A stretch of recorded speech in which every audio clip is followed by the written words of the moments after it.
Hello. In Kalidas's Shakuntala, love is a guiding force in life. And in Pushkin's Queen of Spades, love is an illusion that is shaped by someone's own desires. Today, I wanted to explore the portrayal of love as something that shapes fate, reflects power and gender, and how love's use changes the effects it has on somebody. So, the difference in Shakuntala and Lisa's love is that Shakuntala's was destined and Lisa's was instrumentalized, a tool for deception. Shakuntala's was natural and depicted as something that happened to her, but Lisa and Herman's was depicted as something that Herman did, not something that happened to them. So the next question I wanted to ask is if love is destined or created. A lot of stories show love as something that just happens, something that people fall into by chance rather than something that they plan. That's definitely the case in Shakuntala. Dushyanta comes across Shakuntala while he's out hunting, and right away he's drawn to her. Their connection feels destined, just like the universe had brought them together. But in Queen of Spades, it's the opposite. Herman doesn't really fall in love at all. He uses the idea of love to get what he wants, targeting Lisa to get to the Countess. Pushkin emphasizes this by describing how Herman's letters shift from German copied phrases to expressions inspired by passion, revealing not romantic sincerity, but his quote obsessive desires and quote unfettered imagination. Pushkin's diction here really makes it clear that this passion is really just his obsession with the secret card sequence. For Herman, love is a strategy, but for Lisa, it's real. She believes in the connection, she invests emotionally, and then she lets herself be vulnerable without knowing that she's really being used. So in the end, Pushkin gives us this really dark take that love isn't always about fate or romance. Sometimes it's just a disguise for control. So, what is the most realistic portrayal of love? Honestly, I think Pushkin's version is more realistic, not because it's ideal, but because it reflects how messy and uncomfortable love can actually be. In Shakuntala, love feels cosmic. It's love at first sight, tested by a curse and finally brought together by a magical ring. It's beautiful, but it's also completely idealized. I mean, most of us don't really fall into a love that's guided by fate or divine signs. And real life love takes effort, communication, and sometimes hard choices.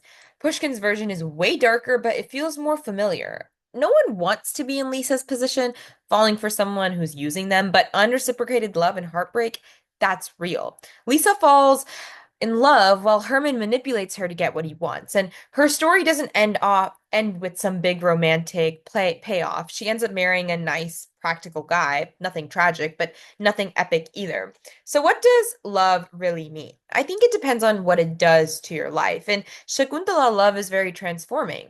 In The Queen of Spades, it controls. So neither version really fully captures love as we know it today, but together they show this wide range and spectrum that love can be, from something that lifts you up but also tears you down at the same exact time. Another aspect I wanted to explore is the connection between gender and love. In both stories, the romance is started by the man, and the woman kind of just follows his lead. That dynamic really reflects traditional gender roles, where men are the ones that are shaping fate and women are the ones being shaped by fate. Shakuntala and Lisa both feel very deeply, but their futures depend on what the men do, whether Dushyanta remembers or whether Herman gets what he wants.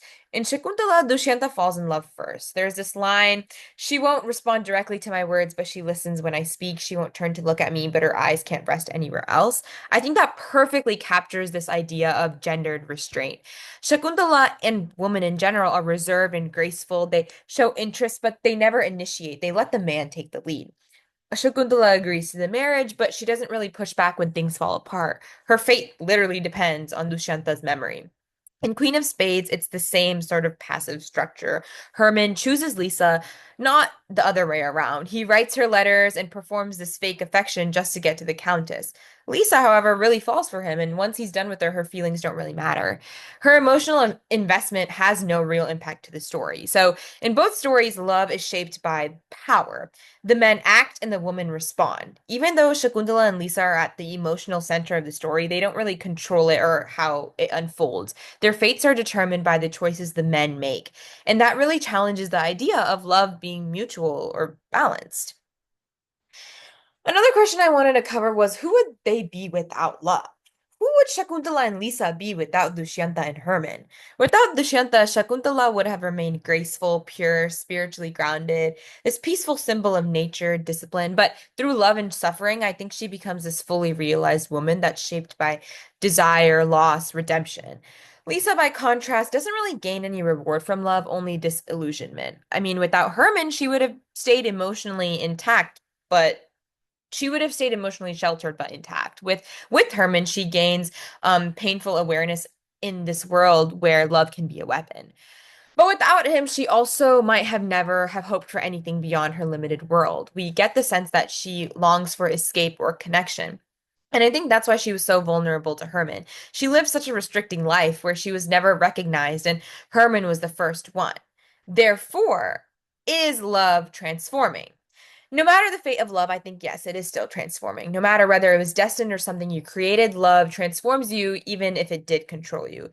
It changes you. Love gives you an aspect of suffering, which transforms you. All love brings maturity, suffering, depth, and emotional understanding. I think that in the end is very transforming.